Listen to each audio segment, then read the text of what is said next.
અત્યારે હાલમાં મચ્છુ 2ના ન્યૂઝ સ્પેલવેના 5 આપણા ગેટ છે તે બદલવાની કામગીરી માટે ડેમ ખાલી કરવાની સ્થિતિ ઊભી થઈ છે. એના માટે અત્યારે આપણે 9 અને 10 નંબરના 2 ગેટ 2 ફૂટ જેવા ખોલવામાં આવ્યા છે, જેનાથી 1400 ક્યુસેક જેવું પાણી નદીમાં રિલીઝ કરવામાં આવ્યું છે.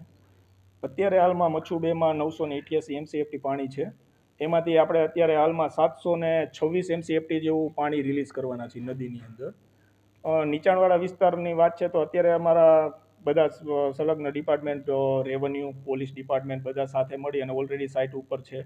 તે લોકોએ બધા લોકોને સ્થળાંતરિત જગ્યાએ સ્થળાંતર કરવામાં આવ્યા છે બધાને, જેથી કોઈ અત્યારે હાલમાં કોઈ પ્રોબ્લેમ નથી. છતાં આપના માધ્યમથી એક જણાવવાનું કે તમામ જે કાંઈ 34 ગામ છે જે મચ્છુ નદીના હેઠવાસમાં આવે છે એ લોકોને જણાવવાનું કે 3 દિવસ સુધી નદીના પટ વિસ્તારમાં કે નીચાણવાળા વિસ્તારમાં અવર જવર કરવી નહીં.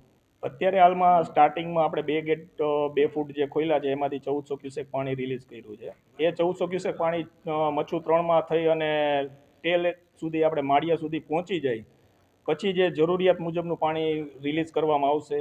અને જે અત્યારે જે 1400 છે એમાં વધારો થઈ શકવાનો જ છે, એટલે એ માટે નીચેના ગામવાળા ગામ લોકોને વિનંતી કે ત્યાં અવર જવર કરવી નહીં. અત્યારના જે કોઈ જથ્થો રિલીઝ કરવામાં આવ્યો છે એમાં વધારો થવાની શક્યતા પૂરેપૂરી છે. હા, પીવાના પાણી માટે અત્યારે હાલમાં આપણી પાસે જે ક્રેશ લેવલથી નીચે આપણી પાસે જે જથ્થો રહેશે તે પીવાના પાણીનો ઓછામાં ઓછો 10 દિવસનો બફર સ્ટોક રહેશે. સામેથી આપણને મોરબી બ્રાન્ચ કેનલમાંથી આપણને જે કાંઈ આપણી ડેઇલી રિક્વાયરમેન્ટ છે પાણીની 100 mldની ડ્રિંકિંગ વોટરની, એટલી મોરબી બ્રાન્ચ કેનલ દ્વારા જ આપણી પૂરી કરવામાં આવશે.